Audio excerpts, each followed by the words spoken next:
Assalamualaikum warahmatullahi wabarakatuh. Aturan mitra tepang nangu deui sareng Kang Ijul. Mitra urang ngadongeng deui dongeng garapan Kang Ijul kalian judul Lang-Lang Jagat Naga Langit Tumpur Bumi karya Lasmi Indri. Daramang sadayana mugia mitra aya dina ginanjar kawilujengan. Atuh alhamdulillah akang oge ju sehat. Mugi-mugi anu ngadangukeun sami pada sehat mah. Orang hiburan we bunga dongeng mitra. Mu ngamaklum ka mitra kaum dangu sadayana upami teh akang dina ngadongeng seueur lepatna aya suara anu tapatos cintre. Mangga nyangakeun wilujeng ngadangukeun.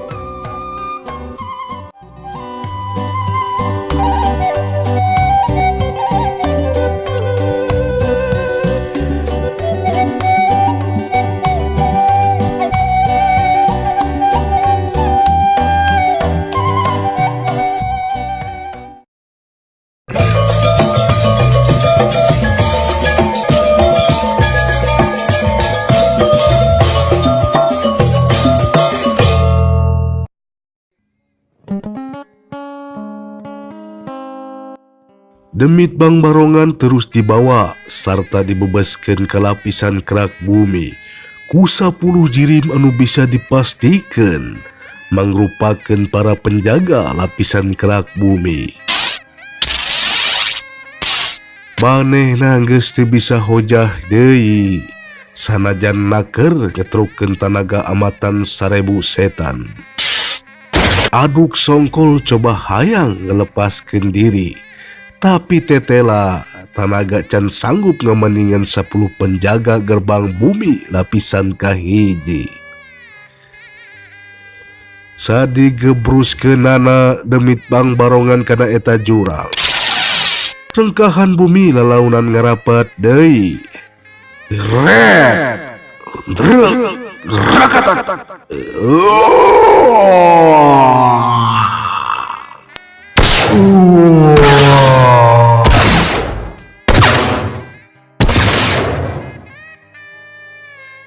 Secara pasti Demit Bang Barongan tulus digencet ku bumi. Tada teuing kumaha nyerina nandangan hal sarupa kitu. Awakna geus pasti bejat sekaligus jeung ilmu hideungna nepi ka nimbulkeun sora ngajeleger di jero taneuh. Diri Demit Bang Barongan lain wungkul lanangan digencet ku bumi. Tapi na dirina oge diranjam menang panyiksa kacida hebatna ku para penjaga kerak bumi. Ilmu kasaktian anu tampak kena lara lan ora kena pati lir tayaguna. Cakra hideungna bencar punah sakahatemna ku siksaan anu geus teu kabayang sakumaha kakuatanana. Jeleger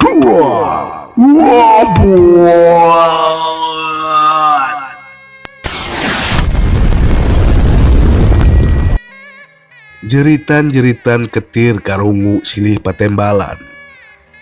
Riuh ngaguruh tepuguh dengekeunana anu pasti mangrupakeun jerit-jeritan kenyerian para setan Demit Bang Barongan. Lain hiji dua anu karungu tapi jumlahna ribuan.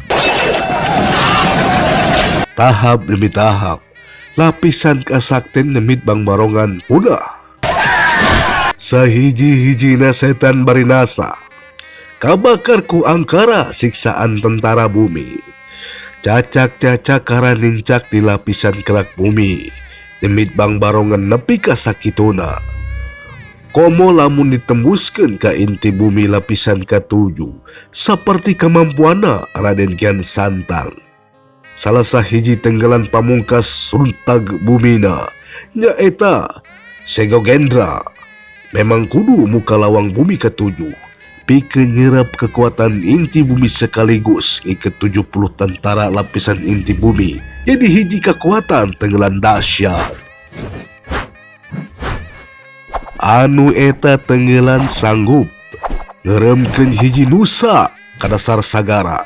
Beh dituna sanggup ngemusnahkeun hiji negara ku sakali tenggelan. Kitu ngeunaan silsilahna, ngeunaan kekuatan Sang Raden putra Prabu Siliwangi. Balik deui kana kaayaan anu keur lumangsung, di mana Demit Bang Barongan terus jejeritan, aduh-aduhan minta ampun alatan teu kuat nandangan siksaan anu kacida hebatna. Nyeri bener-bener nyeri taya bandinganana anu homo bisa dicaturkeun. Dirina teu daya ngelawan kekuatan Aji Sabda Raja Bumi di sabrang suci. Sawatara waktu kejadian terus lumangsung, telila katenyo aya hiji kaahengan di mana bumi anu tadina abrug-abrugan ngadak-ngadak cicing. Sora jeritan-jeritannya kitu teu karungu deui. Mokahana bumi ngadak-ngadak rerep, nyisakeun kebul nyambuang ti jerona. Mireungeun hal eta kisah berang suci jadi curing hak. Panona neuteup burileung kana lemah bari harisna kerung ngagurat heran. Alalalah, kamana eta mangkelung? Aneh. Teu nyangka eta mangkelung bisa kabur ti Raja Bumi. Tapi yakin ieu lain ulah manehna. Ieu pasti aya kekuatan lain anu nyalamatkeun. Teu salah naon anu jadi ijiran kisah berang suci. Demit Bang Barongan anu memehna keur dirajam di jero bumi ngadak-ngadak eueuh. Kajadian eta sakoma anu geus diguar ti saanggalna. Yen Demit Bang Barongan bisa lepas ti siksaan, alatan diselamatkeun ajan mando rajana Ki Muyung Ambo. Tah, itu tetua. Dina nalika eta, kula narima panyiksa kacida perih di jero bumi. Awak direjam terus-terusan. Cek babasaan mah asa hayang ngejerit. Parat ka langit, bakating teu sanggup nandangan kasakit anu homo bisa manggi seperti itu di alam pawadangan. Cek barung sayat mungkas caritaan nana. Sakabehna ditetel taya nu kaliwat di mana dirina eleh jajaten ku saurang jawara 300 tahun katukang kisah berang suci. Dua sirah Ki Buyung Ambo tulu nyerengeh seri ngebrehkeun roman anu tegeunah di tenjona. Gurat seri bengis nembongkeun renjulna huntu nu hideung. Nambah-nambah roman pikasieun. Es cuning kucem melekmek tenyirikeun sinar kaweningan jiwa. Rengse nyerengeh seri Ki Buyung laju nyarita ditujukeun ka barongsaya. Masih untung kakara di lapisan kerak bumi. Coba lamun di lapisan kadituna. Dewek geus tantu moal bisa kukumaha euy. Aji Mano Raja geus moal bakalan sanggup nembus. Nuhun tetua. Untung kula diselamatkeun ku salira. Coba lamun henteu meureun balik teh ukur tinggal ngaran. Matakan kayak gitu barong.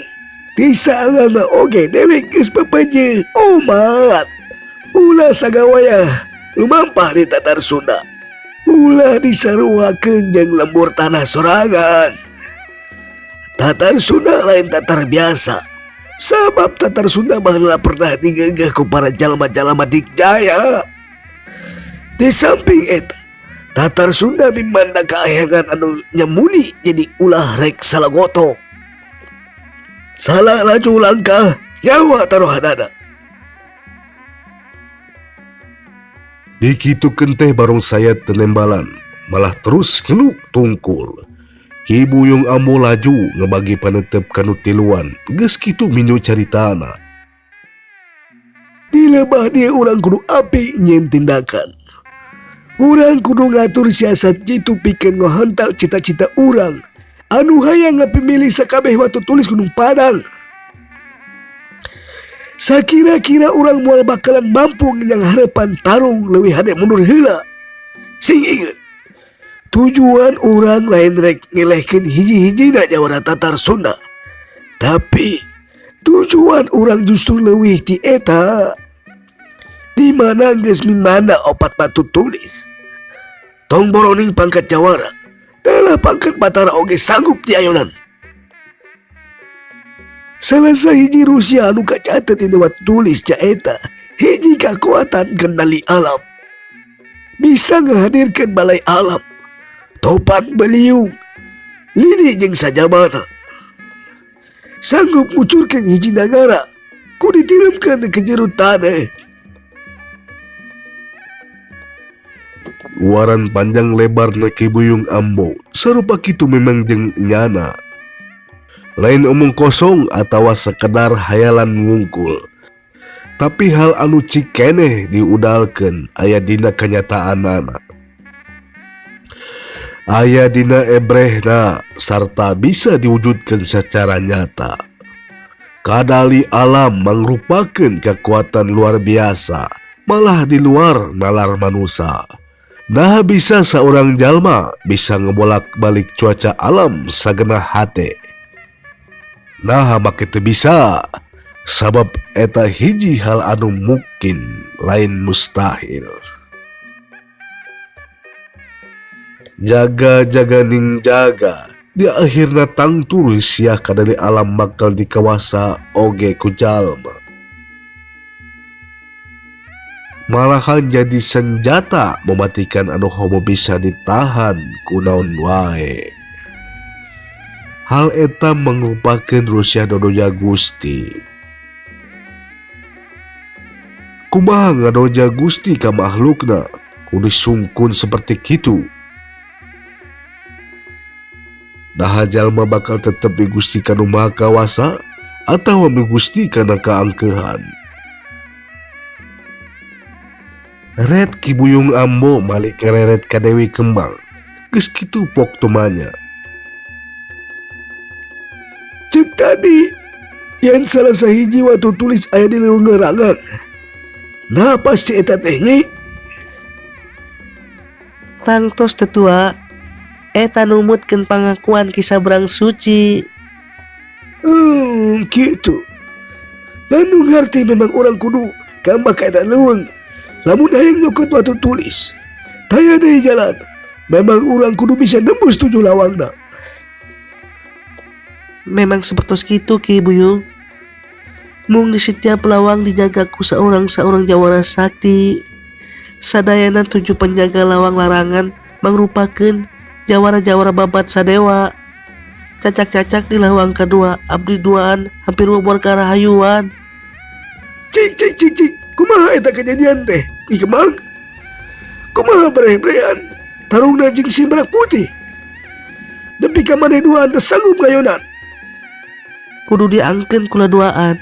Memang lain tandingan si Merak Putih. Kieu kejadian mah Ki Buyung.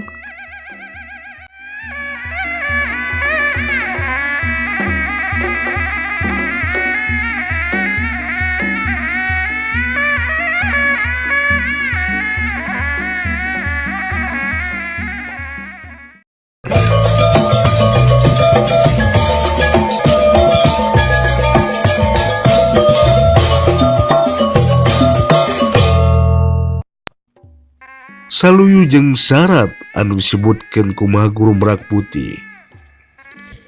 Dewi Kembang jeung Kalungkung Sakti bisa ngaliwatan gerbang kedua asal nohonan tanjakan narima tiru serangan ti dirina. Di mana maranehna sanggup nahan nepi ka 3 gebragan. Geus tangtu manehna bakal dijurungkeun indi tidinya. Sakumaha anu geus dipedar ti sanggalna. Dina gebragan munggaran Dewi Kembang jeung Kalungkung Sakti Tersanggup narima serangan Mahaguru Merak Putih Suwardani. Dua nana ting jarang kang seorang oge tainu sanggup nahan serangan tenggelan Batra Yuda si Merak Putih. Cacak-cacak indah pancra marane nangges tincak tina indra katujuh. Tapi boleh tersanggup nuturkan serangan. Laju tenggelan laksana kilat maya. Bang bayangan ngancik tina bentuk rupa angin. Tenggelan tanpa wujud yang bentuk serangan acak barijeng hese nebak waktu jeng arahna. Cindek na daya serangan sang Mahaguru geus di luar medan arah. Waktu jeng wujud. Hiji kemampuan di luar batas kewajaran seorang jawara anu hal eta ngajadikeun Harnum Suwardani jadi Mahaguru di zamana. Pilih tanding papak digdaya beh dituna geus menjing tingkatan sadewa. Numutkeun silsilah anu kaguar ti saban-saban runutan beja anu jadi kelemahan sang Mahaguru nyaeta dina kisah asmarana. Teu pernah karungu Harnum Suwardani ngajalin asmara jeung saurang lalaki. Hal eta alatan katungkulan ku nempat diri serta tatapa di dimensi alam baya salila puluhan tahun. Pernah aya celutukan ti Harnum Suwardani sorangan, lamun dirina hayang nyanding pisalakieun ka jalma anu sanggup ngilehkeunana. Sumpah Harnum Suwardani teh nyaeta di mana aya jalma sanggup ngilehkeun dirina, bangka eta lalaki bakal dijadikeun salaki. Geus sababaraha ratus jawara di penjuru Nusantara beh dituna raja-raja sababaraha negeri oge daratang. Kabehanana hayang nyobaan mentas persyaratan eta, tapi nya kitu saurang oge tayanu mampu.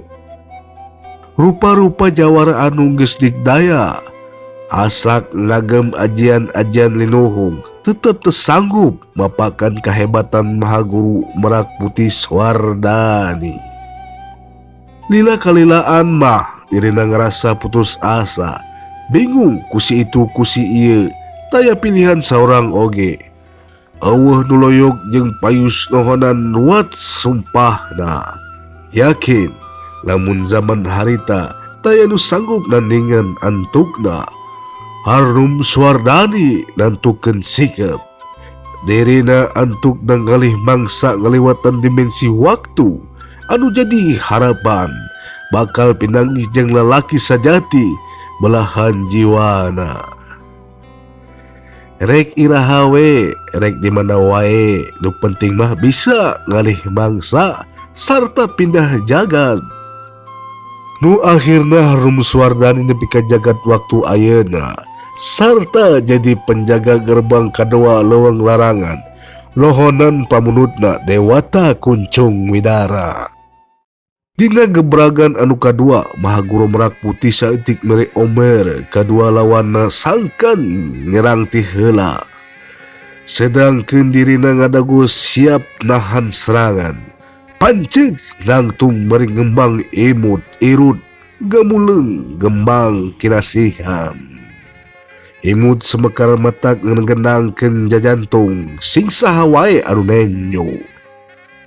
Asa disapirakeun kitu Dewi Kembang katut kalungkung sakti cepet nyieun siasat. Sabab yakin lamun tarung ukur anu kakuatan jeung si Merak Putih pamohalan bakal nguntub. Sakumaha anu geus diulas ti saanggalna, dua jawara gerbang pertiwi langsung metakeun siasatna. Si kalungkung sakti ngegempur ti heula, sedangkeun Dewi Kembang masih ngadogo nitenen ti kajauhan. Manehna tenget merhatikeun bari neangan celah pikeun ngasupkeun serangan bongo. Anu disiapkeun ku Dewi Kembang lain hiji serangan, tapi dua jurus serangan sekaligus.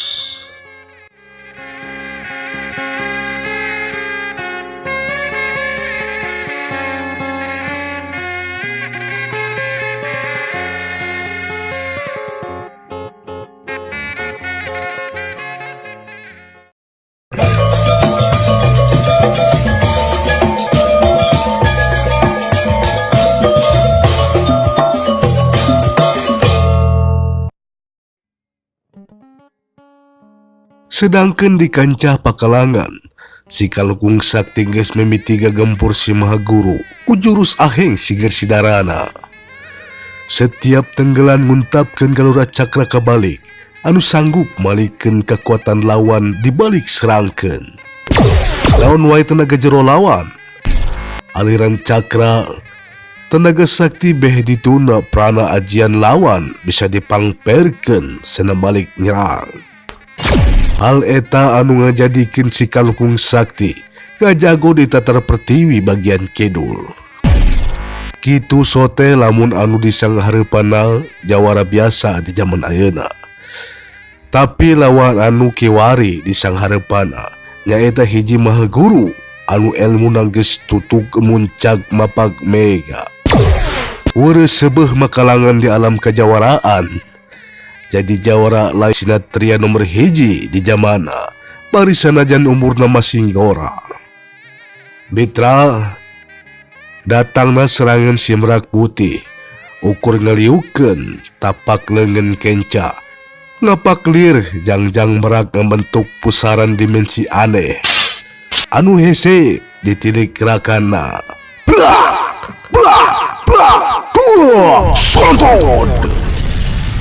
Dukdekna benturan geus pasti sekaligus adu tenaga jero.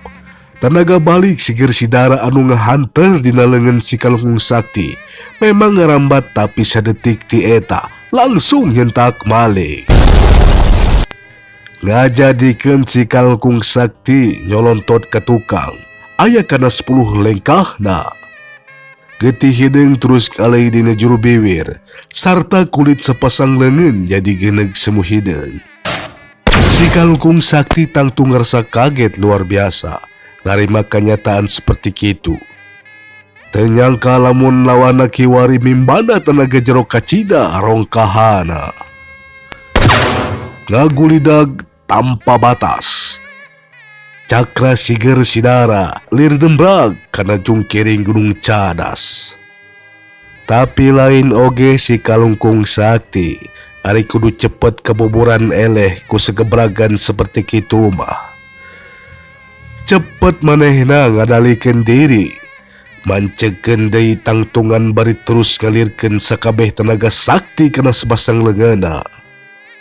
Tanaga anu diketrukeun langsung tingkat 10 tahap akhir sigar sidara. Sedetik ti eta hiji rambatan prana ketembong merepet dina sepasang leungeunna.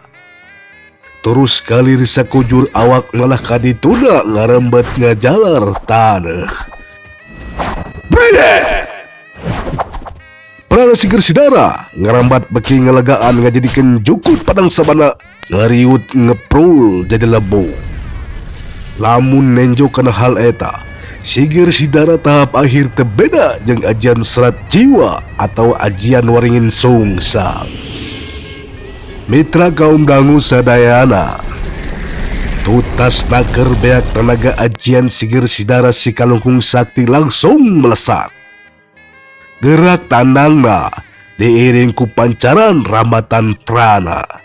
Ting beracat minuhan setiap juru pakalangan ngajadikeun setengah padang sabana kalengitan kasaimbangan alam. Unsur alam seperti hawa, cai jeung tanah langsung kebakar intiharana. Nenjo kekuatan lawan seperti kitu, Merak Putih Swardani lain nanggentak ngawata kesaktian anu ilaharna. Lamun tarung geus ngetrukeun ajian pasti diayonan ku ajian deui. Tapi ajian lawan malah rek diadukeun ku jurus kanuragan. Ngareng jeung lajuna si Kalungkung Sakti anu melesat bari ngedorongkeun ajiana. Sang Mahaguru ngawangun gerakan aneh. Maju ngahadang lawan diiring ku lengka-lengka setengah puteran ka hareup. Sapasang leungeunna geus ngabentuk bayangan maya, meh teu katenjo bentukna. Anu katenjo sadetik ti eta, ayana pusaran tenaga ngabentuk lengkungan kutumbiri mapak datangna ajian sigar sidara. Bisa dipastikan hal eta wujud tina tenggelan Merak Putih Swardani. Jurus tenggelan anu melegenda 1000 tahun ke tukang. Tenggelan pupul sekrendran. Hiu berat tua. Lengkungan kutumbiri ngebelebat lemayungan. Melah lapisan hawa ngancurkan sawareh parana sigar sidara. Terus narates tembus ngantem diri si Kalungkung Sakti, nepi ka ngajalager tarik laksana bentar. Jadi tanda lamun tenggelan pupul sekanderan bener-bener digdaya. Si Kalungkung Sakti dijieun kapayahan. Dirina asa ketibanan bongkahan batu segede gunung.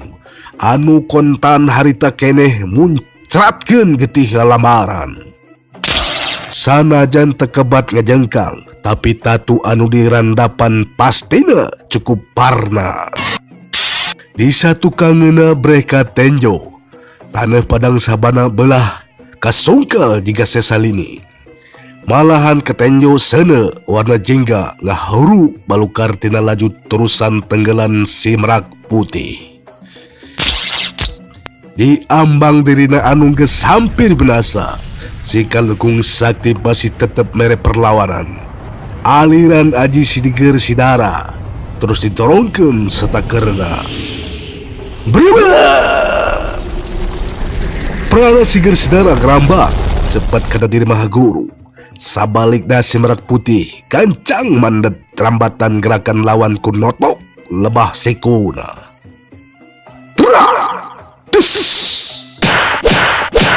Prana siger sidara anu ngumpul di lebah siku langsung dibekukeun atau dinetralkeun.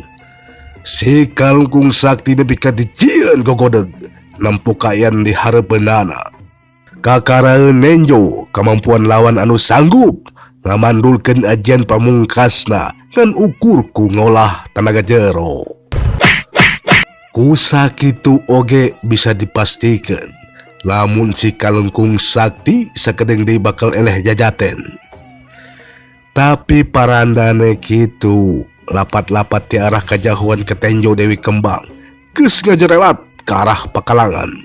Melesat cepat diiring ku rentepna dalapan aura rantai emas.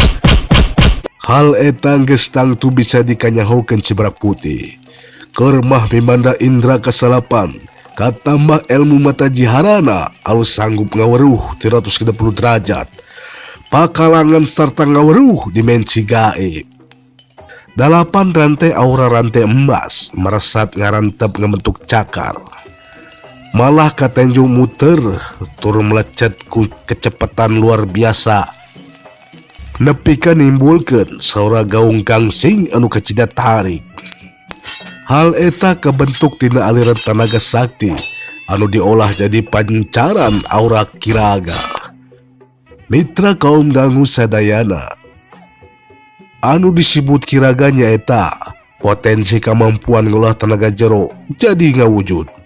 Bisa ngebentuk keris, pedang atau senjata sakumaha panjingna daya cipta. Saperti rantai emasna Dewi Kembang anu geus kasohor di tatar kulon wilayah Pasai. Pujara rantai emas jadi jurus tanpa tanding. Hese pikin dielehkeun.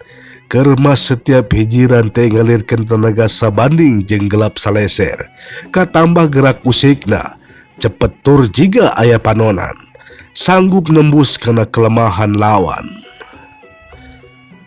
Tapi perbeda jeung kaayaan ayeuna.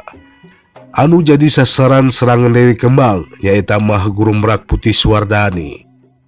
Saurang jawara nomor hiji mimanda indra tingkat 8 sarta ilmu netra tingkat puncak mata jihara anu hampir ngebanting sawang netra Batara Suryana Prabu Siliwangi.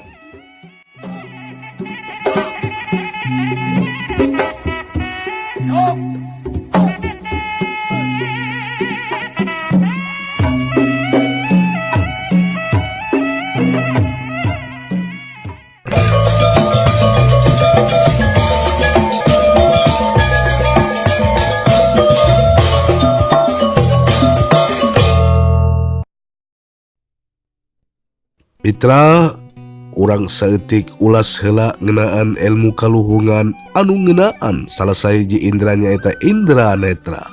Di alam kajawaraan atawa alam kasatriaan aya jenis sababaraha ilmu netra anu kakuatana lain bantrak-bantrakeun. Ti mimiti mata ti satria anu dipibanda ku Sang Hyang Gumitri. Eta ilmu ngagunakeun tilu mata pikeun ngancurkeun hiji nusa atawa nagara ku kedetan panona.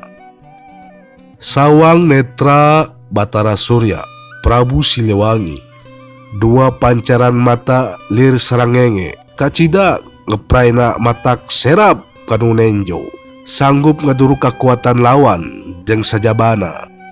Ceuk hikayat nu bohong ba, jalma anu pernah nenjo kana aji sawang netra Batara Suryana Prabu Siliwangi nyaita saurang raja Madangkara Brahma Kumbara teu sempet adu hareupeun atawa ngajajal ngan ukur nenjokeun hungkul kumaha rongkahna mata Sang Prabu Siliwangi. Mata jihara di samping boga kaweuruh bisa nenjo wujud dimensi kosong nepi ka dimensi kaopat. Oge mimbanda kakuatan sareng lain bantrak-bantrakeun. Anu sakedeung deui oge bakal kasaksian mata tunggal dewa. Hiji ilmu anu dipibanda ku Ramana Bajing Sudraji nyaeta Demang Dewangga.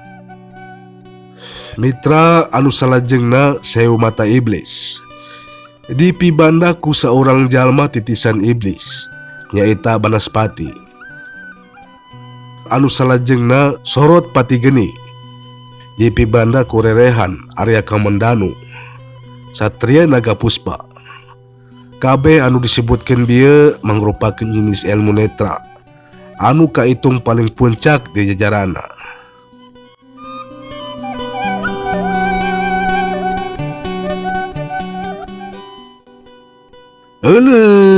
Waktosna seeb mitra enjing urang lajengkeun deui nya.